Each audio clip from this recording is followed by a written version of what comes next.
I don't know where it goes anyways. One day, I would like all my videos. I don't know where they are. I don't know who has them. But one day, I want access to all these videos. So Follow Up Boss does a conference. I don't know if any of you all know about FubCon.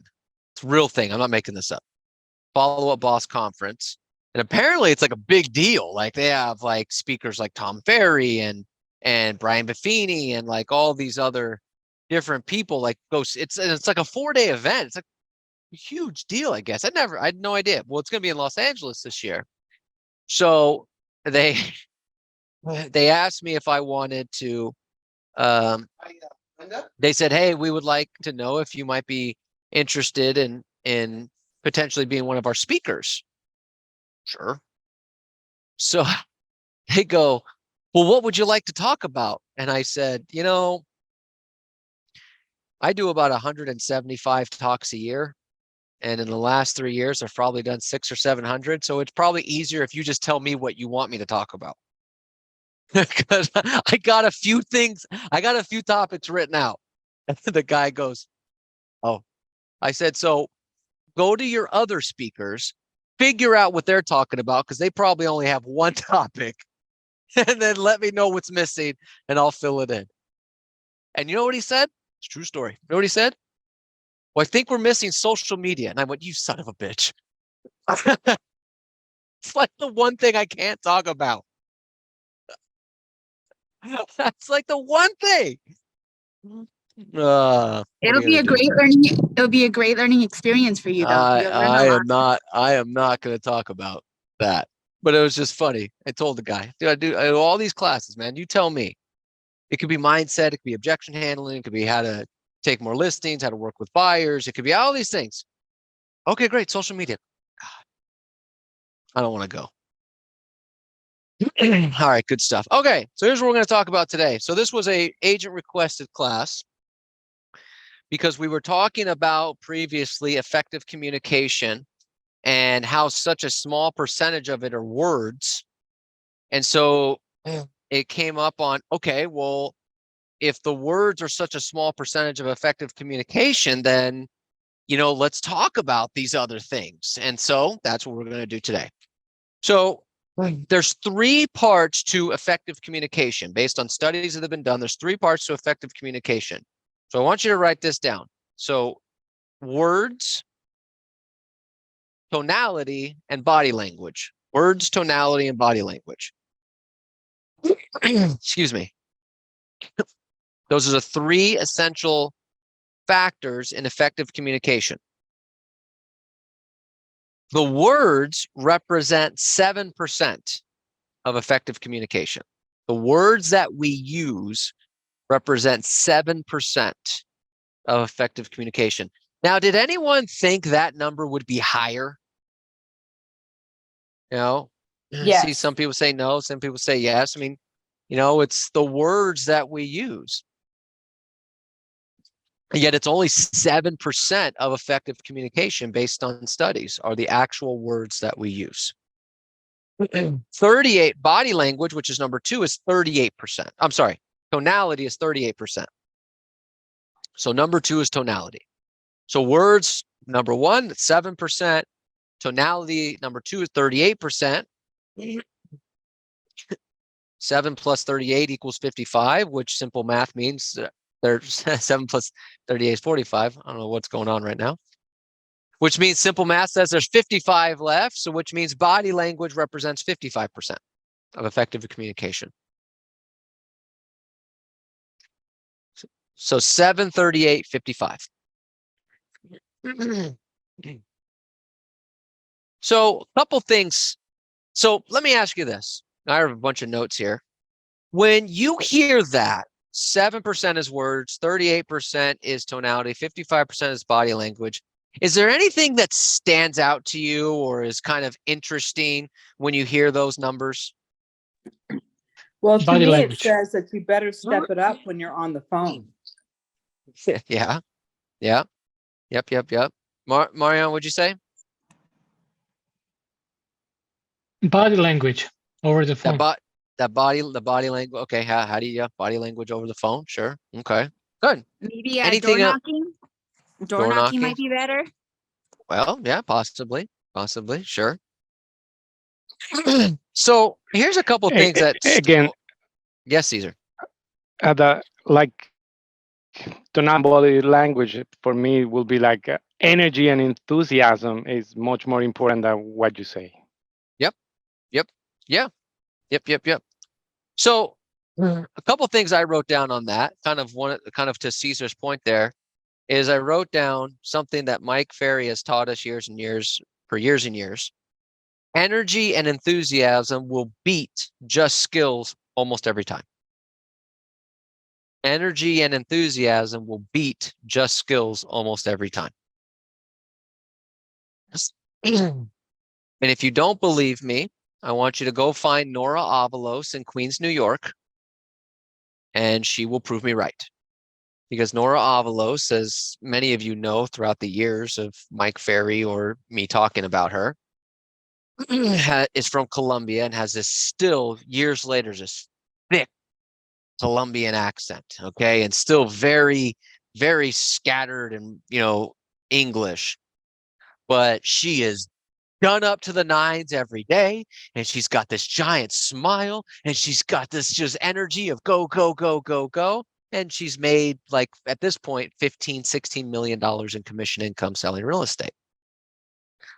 And you ask her, like, Nora, like, how do you do that? I mean, you still have this heavy, thick accent.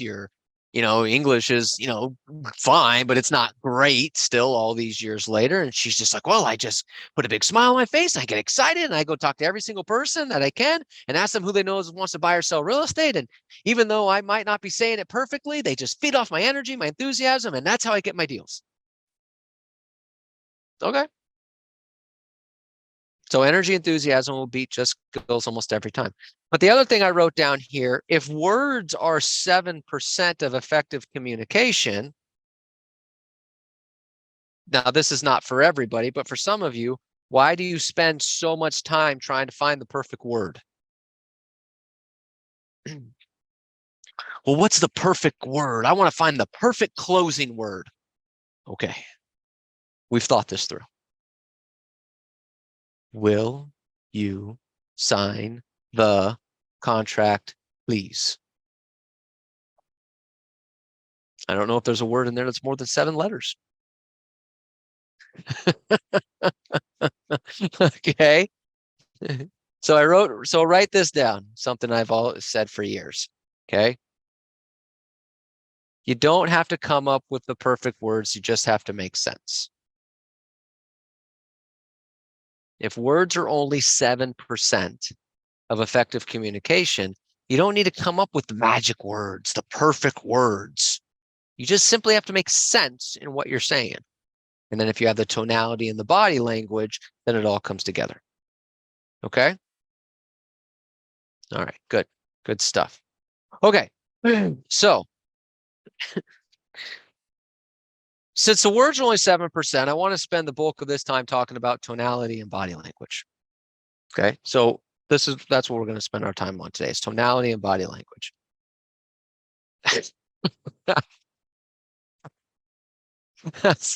Cindy said tonality is where she gets into trouble. I have no idea what you're talking about, Cindy.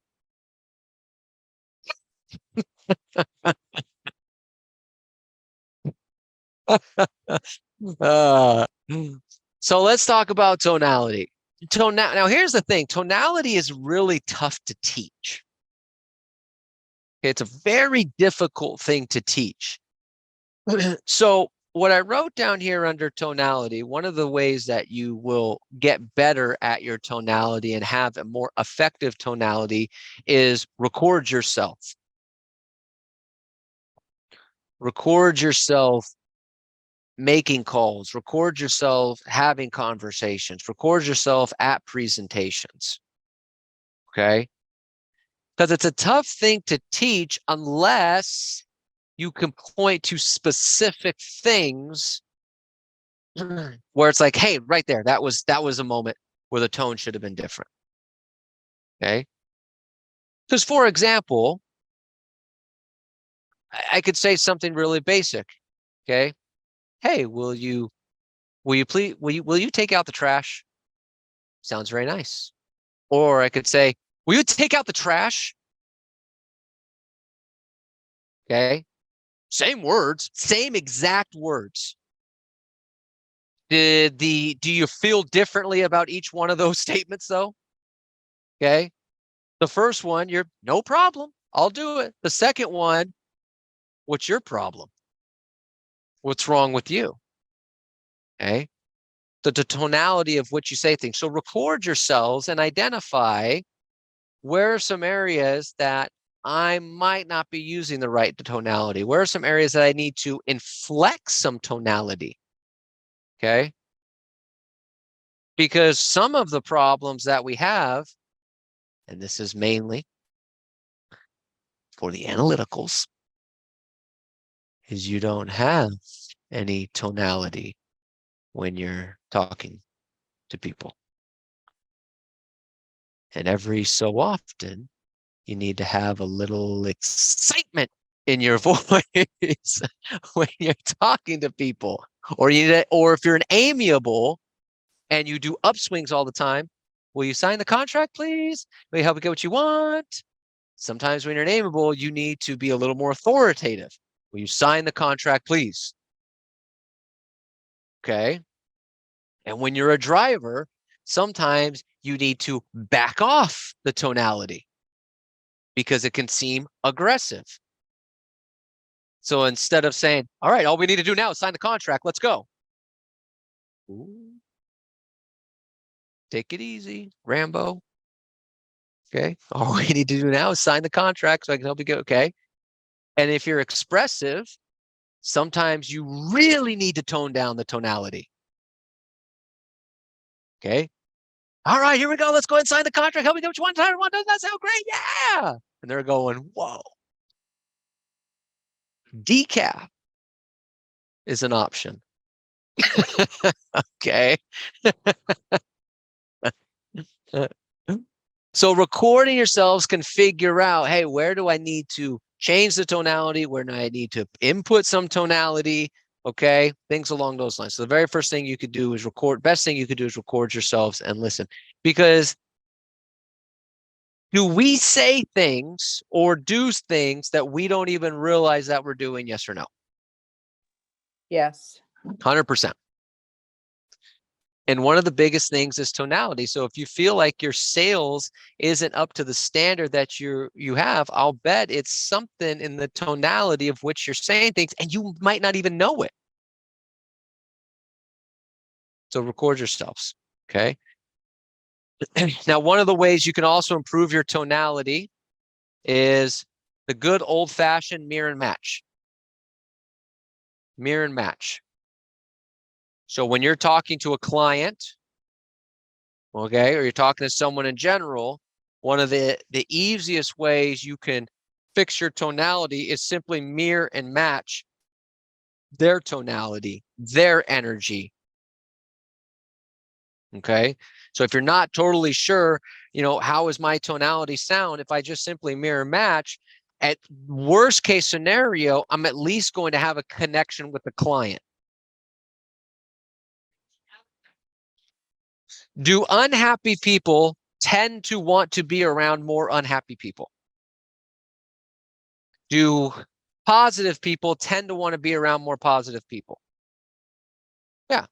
So even if, gosh, their tonality is so negative, but I'm not really sure how to overcome it. Well, you know what? I might just have to go down this hole with them. I know it's tough out there. I know interest rates are high. I get it. Now, internally, I'm going, oh, this is soul crushing talking like this. I know interest rates are tough. Oh my God, prices, forget about it. I'm with you. They're so tough. They're so high. I understand. And I don't even get me started there because they're getting started there, right? Oh, I'm with you. And they're just going, this guy gets me. He gets me. And I've got a friend. And if I have a friend, I have a transaction. And if I have a transaction, I have a paycheck. And if I have a paycheck, I have a happy spouse. Okay? Is that just me? For those of you, if you don't have a spouse, if you have a paycheck, you have a happy coach. Okay? I want you to know. Big fan. Raving fan. Okay? Right? So sometimes you just need to mirror and match it. Now, for others of you, it might be the opposite. You might be low energy, different tonality, and you're dealing with an expressive, and you're going, gosh, how do I overcome this tonality? Well, I have to mirror and match. You have to get excited. You have to get energetic. You have to match their level of energy enthusiasm. Because as an expressive, you don't want to be with someone. Look at, I've said this for years, and I hate saying, I'm not even going to say his name because he's such a nice guy. But there's a guy that's been on stage at the Mike Ferry retreats. He's done a listening presentation on stage. The guy does a ton of business. Okay, I would never, ever, ever list my house with him, ever, because 5 minutes into the presentation, I would just be like, dude, you got to go, because he's so slow and boring. And I'm an expressive, listening to him just cringing. He wouldn't get my business. Okay. So you have to learn to kind of mirror match some people in terms of effective tonality. Okay. So now we're going to go over 5 different things that make tonality important. Okay. And how to improve it and what all goes into tonality. So number 1, I wrote down, they're not written in any particular order of importance, but I wrote down pacing. Pacing is part of tonality. Pacing is part of tonality. Are you going too fast? Are you going too slow? Are there times where you need to speed up? Are there times when you need to slow down? Okay. So, and there's times you have to change. So let me give you an example of pacing in terms of tonality. If you want to show to a client that you're really, really paying attention to them and you're really curious, should you slow down or speed up? Slow down. Slow down. Okay. So here tonality comes into play. So let's, tell me a little bit more about that. Right? I slowed down. My tonality was slower. And because of that, you got the sense that, okay, he's kind of curious. So when you're trying to dig deeper, when you're trying to ask questions, you got to slow down it. Otherwise, it comes across as, okay, well, tell me a little bit more about that. Then it's just like, oh, he's rushing, he's speeding. Okay, there's no curiosity there. And when we're trying to find motivation, when we're trying to work with people, do we need to be curious? Yes, curious comes from slowing down. So sometimes pacing has a major part of tonality. Do you need to speed up? Do you need to slow down? Okay. The second one I wrote down here under tonality is your pitch. It's your pitch. Okay. So in general, having a neutral pitch, okay, not too high, not too low, is a good strategy in tonality, right? When it comes to sales, being neutral. But there are moments when you need to reflect higher and reflect lower. What do we call those? Inflections? Inflections. But what's the word we always use here in real estate? Upswings. Upswings and downswings, right? So your tonality on your upswings and your downswings. So an upswing would be a little more higher pitch to create either one of 2 things, either excitement or doubt. Okay. You weren't thinking about selling it yourself, were you? Right? That's a high pitch tonality to create doubt. Right? You weren't planning to interview another agent for the job of selling your home, right? Oh, no, I would never do that, right? It's a high pitch. And then you do a low pitch, which is a downswing to either convey sense of some authority or expertise. We sign the contract, please, right? That's more of a downswing. That's more of an authority. You don't want to create doubt. Will you sign the contract, please? Okay. So one of the biggest things we have in real estate is this one right here, your upswings and your downswings in terms of your tonality. Upswings are creating doubt. Downswings are more authoritative, almost like rhetorical questions. Okay. So for amiables and analyticals, you're probably doing too many upswings and not enough downswings. For expressives and drivers, you're probably doing too many downswings and not enough upswings. And we've done classes on this, breaking down scripts and things like that. Here's an upswing, here's a downswing. Okay, but you can figure that out. And if you need some help with that, just let me know. All right, the third thing here in terms of tonality are your uptones. Okay. So your uptones. So essentially what an uptone is letting your sentences go up in pitch.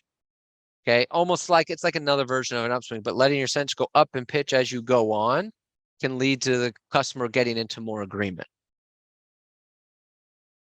Okay.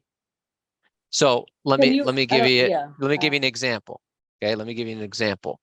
So Mr. and Mrs. Seller, as you can see, we've made the U-turn here, and we're no longer selling homes below list price. And now here we are coming right back up, and now homes are back selling right above list price. Does that make sense?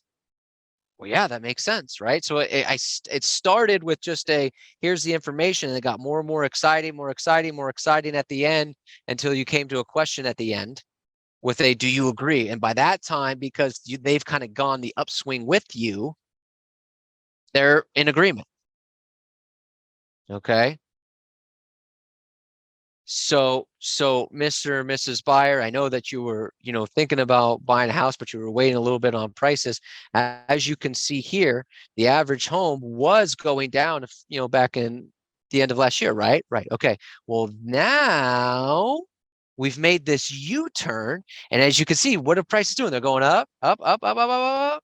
And now we're selling above list price. Now, do you want to buy now, or should we continue to wait? Oh, we should buy now, right? So it's using that uptone to where when you're stating some sort of information, and then you want to get them in agreement, get them in excitement. It's kind of like a roller coaster. You build up, you build up, you build up to it. Okay. Please don't do that unless you practice. Otherwise, it's just going to sound really weird. Okay. Oh, I know, Mr. or Mrs. Seller, and it's not a really good time to buy, but maybe if we go up like this and then we go down, but you see the price, and you're like, oh my gosh, stop it, stop, please end this. Don't do that technique until you practice it. Okay, otherwise you're going to sound like Chris Farley and Tommy Boy. Some of you should get that, and if you don't, then that's just, it's that hole in your chest is because you haven't seen that movie. All right, last two things. Certainty. Okay, certainty is part of your tonality. Okay, when you speak with authority and clarity, that essentially exudes confidence. Okay, and when you exude confidence, the client then feels much more certainty when they're working with you. This person knows what they're talking about. They are very certain in what they're trying to accomplish. Right? But you have to find the balance between two things, because here's where most people's tonality goes astray when it comes to speaking with authority. You either become too aggressive or you become too egotistical. Okay, when speaking with authority. So it's a balance that, again, all this stuff you have to practice. This is why the very first thing I said with tonality is you have to record your conversations, because you could speak with authority, and authority could just simply be, again, going to the very end to say, now, how soon would you like to be there? Well, we'd love to be there in the next 3 months. Great. All we need to do now is simply set an appointment so I can help you get what you want at the time that you want. Won't that be great? That'd be great. Fine. Would Monday or Tuesday at 4? Right. So like I have authority. I'm clear. Like this guy's got confidence that he can help me get there. All these types of things. Right. But if you're not careful, that can become either too aggressive or egotistical, because then it could become, well, how soon do you have to be there? 3 months, 3 months. Great. Let's do it. All right. So how about all we need to do now is simply sign the contract. Make we get you one the time you want. Won't that be great? And you're like, whoa, same words, but you were trying to go with authority and you just came across too aggressive. Okay. Or it becomes egotistical, where you're speaking with authority and it comes across as, I'm just so great, Well, how soon do you have to be there? 3 months. Well, 3 months, that's not a problem. Work with me. All we need to do now is just simply sign the contract. I'll help you get what you want, the time that you want. Won't that be great? And it's just like, it comes across as like, this guy's just, it's too egotistical the way he's saying it, because he's trying to speak with authority, but you're saying it in a way that I'm so great. Okay. So it's a fine balance between authority and egotistical, or authority and too aggressive. So again, practice, record, because only one of those three options is going to get you an appointment or get you a signed contract. The other two, they're going to say, we want to think it over. Okay. Again, this has a lot to do with the personality styles, because the driver is going to come across too aggressive. The expressive is going to come across egotistical, and the amiable and the analytical are going to probably come across they're going to have a hard time just speaking with authority in general. And so then when it comes to this, they're going to be more aggressive, because they're going to the authority is not a natural thing for an amiable or an analytical. So they're going to overdo it. And it's going to come across as too aggressive. Okay. So you got to make sure, but once you can get the authority and the clarity, that's going to exude the confidence. It's going to give them all the certainty to work with you. Okay. Number 5, last part of tonality, is genuine care. So speaking to the customer in a way that shows that you care about them.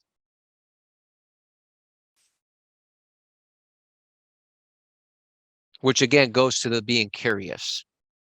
Okay. So again, my tonality, if I was really curious, I would slow down and I would kind of give you get that. You see that with interviews, right? When they say, so tell me a little bit more. Right? Like it's that tonality, it's that curious tonality. You could even do the hand gestures. Tell me a little bit more. Okay. Something along those lines to show that you care, that you're listening. Okay. Can make all the difference in the world in terms of your tonality. Or if it's something exciting, somebody says something that they're really excited about, if you're listening, you can hear the excitement, and in your tonality goes, wow, good for you. And they're like, I know. But if you're not listening, you're not paying attention, and they say something that means a lot to them, or they're really proud of it, you go, oh, okay, yeah, that's great. Then they're looking at you going, oh, that was it? That was the response? Anyone ever been in that position where you did something really great and then you said something and then the other person didn't respond the way you thought? Yeah. Okay. Yes. Those of you that are not participating should go on more dates. Okay. Because you will learn that when you're on a date relatively quickly. All right. Good job. Good job. Good job. All right. Good stuff. Questions on tonality? Okay. Again, really hard thing to teach. Okay. But hopefully there was a couple things in there that kind of wrap that up into a nice little bow. But practice, record, practice, record, practice, record. Okay. You're going to find some things there. All right. So let's spend the next 15 minutes on body language. Now, body language is something that could be a class by itself. But what I found with body language, trying to do a whole class on body language, is it's really hard to keep people's attention for 45 minutes talking about body language. Okay. Anyone want to know why? Because you can't quantify how much money is involved with it. I can quantify how much money is involved with taking more listings. I can quantify how much money is involved with working with buyers more efficiently, so it'll keep the attention. I can't quantify a script.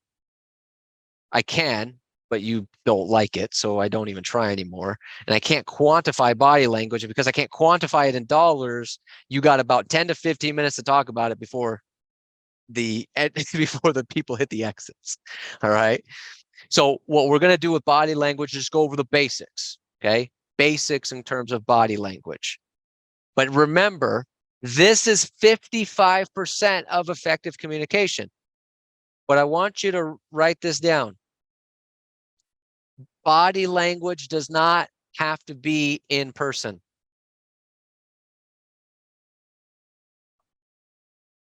And I say that because we prospect on the phone, a lot of us.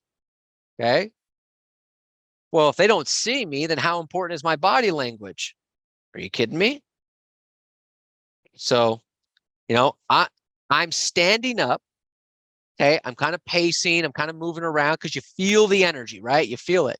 Now imagine, well, I don't know why I moved my computer like you can see this, but now I'm just leaning. Oh shit. Almost leaned right down to the floor. We got to get some bolts on these cubicles. But I'm leaning, right? So now I'm leaning, I'm kind of lounge.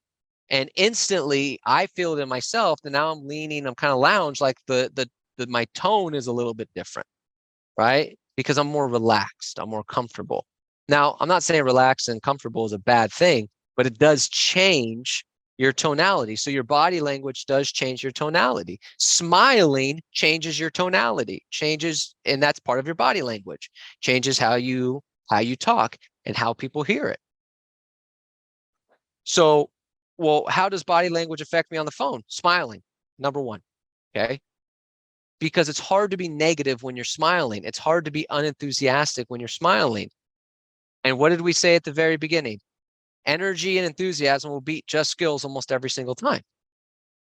Robert, I'm having a hard time setting appointments over the phone. I'm guessing because they're not excited to talk to you.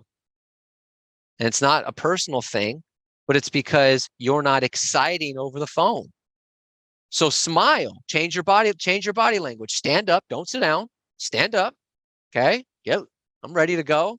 Put a smile on your face. And it's really hard to not have energy when you're standing up, you're energized, and you got a smile on your face. Hey, Mr. and Mrs. Seller, we just listed a home for sale over on Main Street. It's 3 bedrooms, 2 bathrooms, listed for $600,000. And I'm curious, who do you know that wants to move into the area?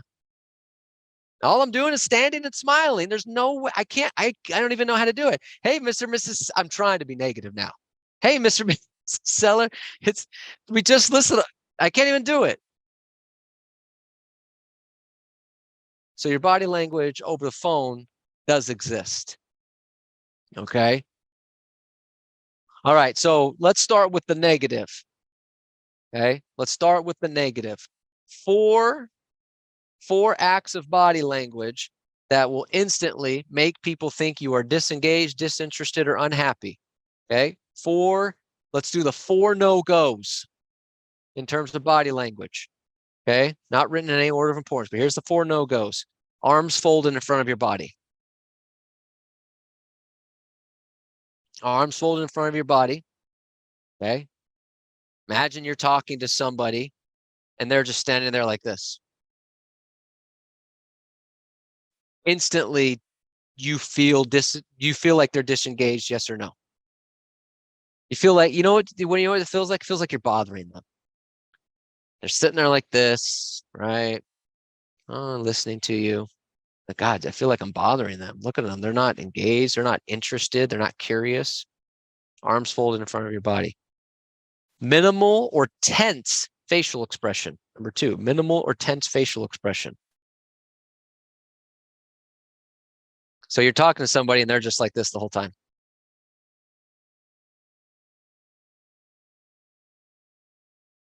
It drives me crazy, right? When you tell a joke and somebody goes, "Oh, that's funny," then laugh.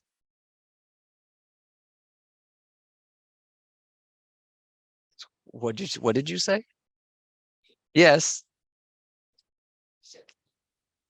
Cindy used a word that I don't understand, so I'm not going to repeat it.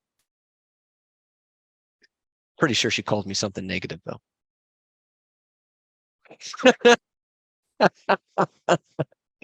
Right? But their face is just like this, or it's too intense. You're like, "Oh my, the hell away from me." Right? But that shows a disengagement, disinterested, unhappy, right? It's okay to smile. Anyone ever been to a Mike Ferry seminar when he'll use this line every single time, and he'll say, "Hey, are you happy?" "Yes, I'm having a great time. Let your face know." Right? He says it at every single retreat, every single seminar, because some people don't laugh, they don't smile, they don't do anything. It's okay to smile. It's okay to show some excitement, like, whoa, some shock, anything. Okay. But minimal or tense facial expression is a no-go. Number 4, body turned away from you. Okay. So imagine me just like you're having a conversation with me and I'm just like this. Yeah. Uh-huh. Like I can't even face you. Like I'm so disinterested in your conversation. I can't even bear turning to face you. That's the feeling when someone's talking to you that way. So don't do that. If you're going to have a conversation, be here. Be here. Okay. And then number 4, your eyes are looking down, maintaining little contact. So you're just conversation. You're just, like,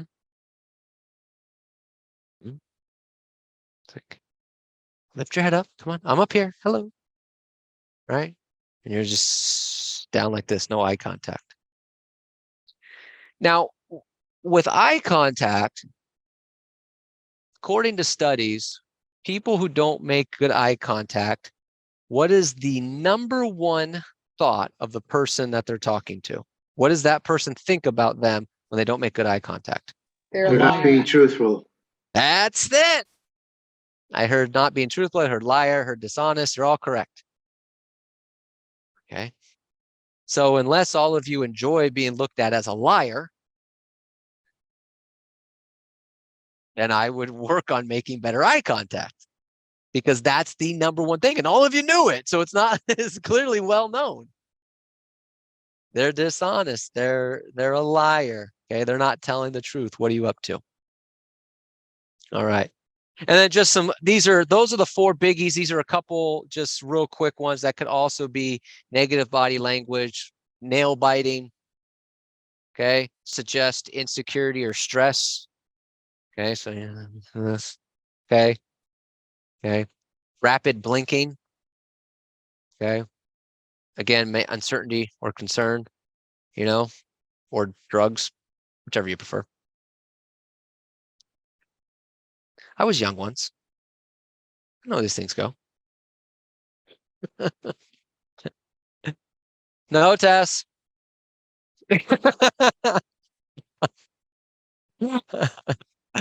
Tapping or drumming of the fingers, right? Tapping or drumming of the fingers.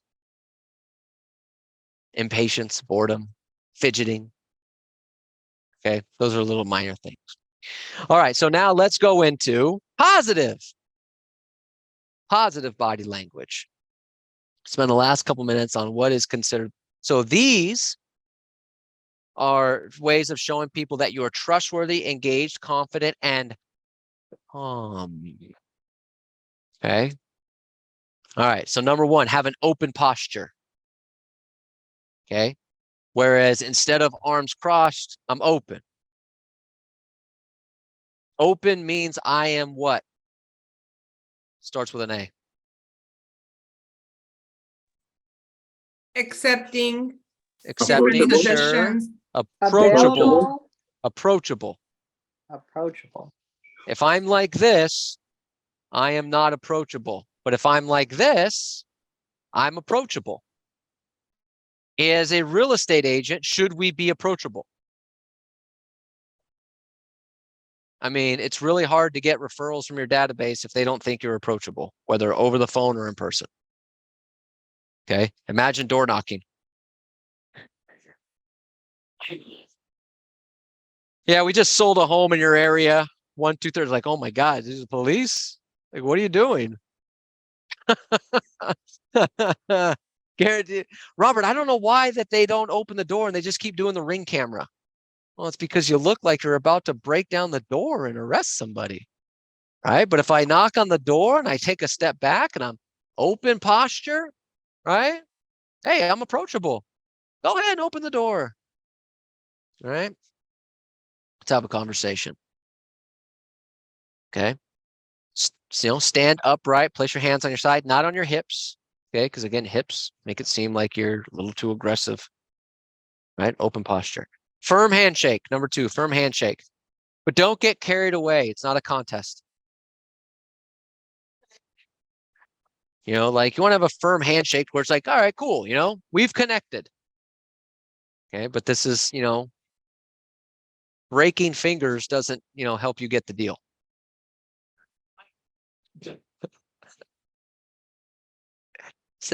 Cindy grew up in a different era. Cindy's like, it might help you get the deal.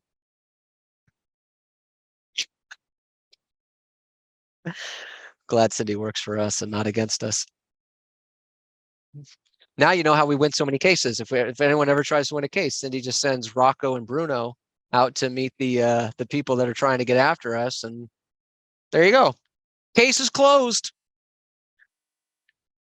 Bubba's his name. Sorry, Cindy. Cindy corrected me. All right, good job. But a firm handshake, right? All right. Oof. Hey, I'm here. This is business. All right, number 3, good eye contact. We just talked about that. Okay. Okay, good eye contact. But make sure that you don't turn it into a staring contest. Okay. You want to have good eye contact, but you don't want to be weird. Okay.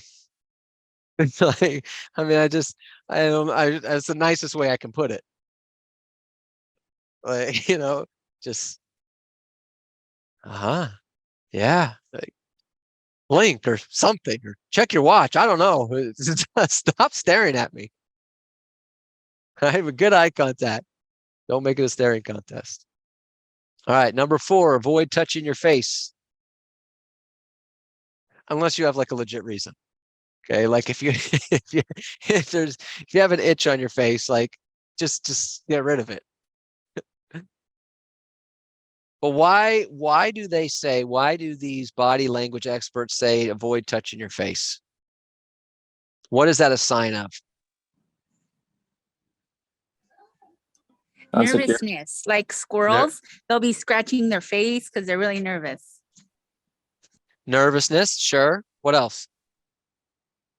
Insecurity, yeah. Trust and accountability, how much they can trust you and how accountable are you. All are correct, yep. So that's what the experts say, okay? Is that if you do this while you're answering questions, it's seen as a sign of dishonesty, nervousness, uncertainty. Okay, so when somebody asks you a question, you're going, yeah. Yeah, sure. Yeah, that makes sense. The person looking at you is going, I don't think you know the answer. That you are not making me feel comfortable with how stressed out you look when you're touching your face. Okay. Right. So just keep the hands to your side. Right. Again, if you have an itch, just get rid of it. Okay. But avoid touching your face as much as possible. Okay.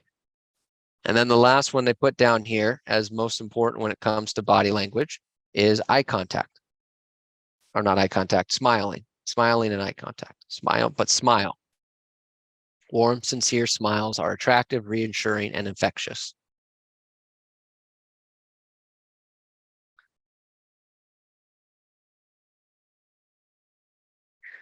All right. Now, again, those are the basics. Now, the last thing I put down here is 3 things on virtual body language. Okay. So whether you're doing a meeting on Zoom or something like that, it's number 1, get your camera set up right. Okay. Some of you have your cameras like this and like this and like this. And some of you don't even have your cameras turned on because you're in your pajamas.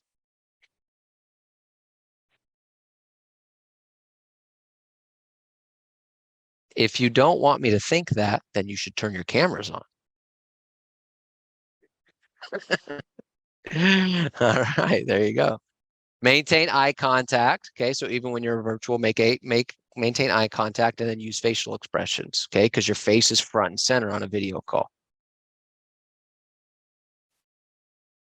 Questions on the basics of body language?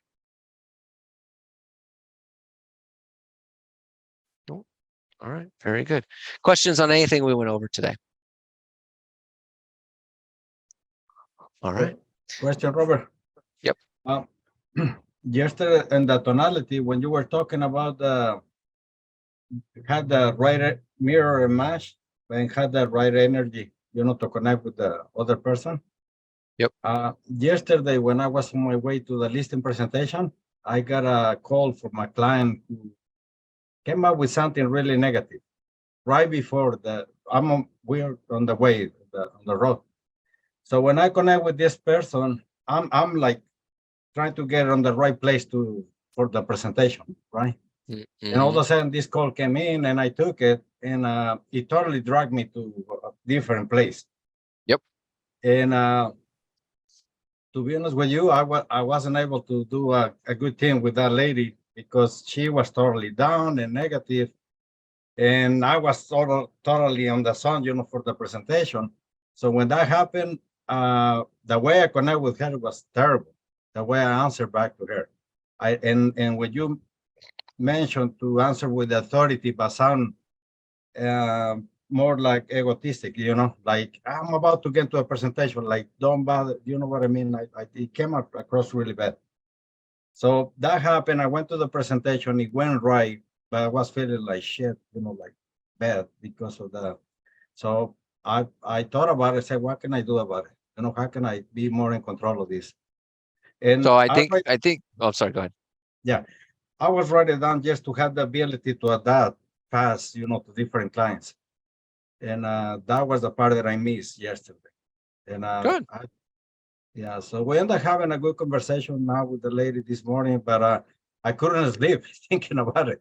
I was feeling just bad, the way I respond back to her. Because I was thinking like, you bother me with something not important, and I'm on my way, you know what I mean? And it came out across like that. Yeah. We're human beings. It's going to happen. We're busy. We're on our way to important stuff. And the reality is, no matter how much we practice, how much we try to handle it, there are going to be times when our mindset is going to be like, I don't have time for this. Okay. It's just the reality of the situation. We're never going to do everything perfectly. There's just no way.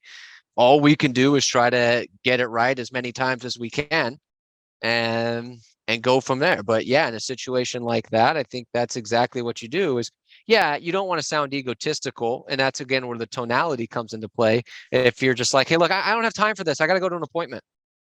Like, that's where the tonality comes in. And it's like, this is egotistical. Like, this guy has no time for me. He doesn't care, blah, blah, blah. But if I just simply say, hey, Mrs. Jones, hey, this sounds like a really important conversation, and I'm just about to step into a meeting, so I don't want to just rush you off on a really important conversation. So do you mind if I call you back as soon as the meeting's over? Yeah, that'll be fine. Great. Okay. So I did tell her, I did push her off, okay, that I am going to a meeting, but I just didn't make it seem like this meeting is so much more important than you, even though it is. Okay. But it's all about that tonality of which we say things.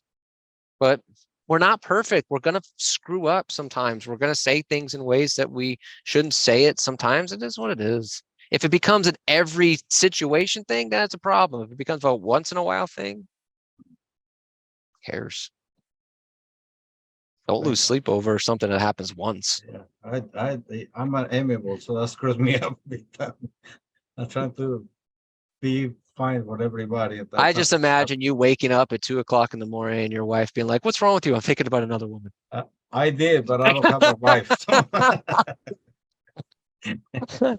Yeah. Thinking about another woman that I had a situation with today. Yeah. Excuse me? No. It's not that. It's not that. I was.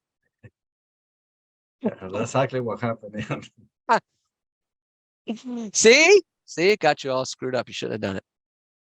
You all are funny. All right, good stuff. All right, I got a meeting I got to jump off to. It's 1:06. Good stuff. Hopefully you got something out of this today. There was something beneficial. And if there wasn't, hopefully it was entertaining. All right, we got Valerie, Kevin, Mark, Caesar, Iris, Barry, Gonzalo. That's our open mic sheet for the afternoon. If you need anything, let me know. I'm going to be tied up for probably the next hour or so. So if I don't get back to you, that's just because I got that meeting I have to run off to. All right, everyone. Thanks for being here. I appreciate it. you. Please give me a welcome. call after you're done. Thanks, Okay. Robert. Thank you.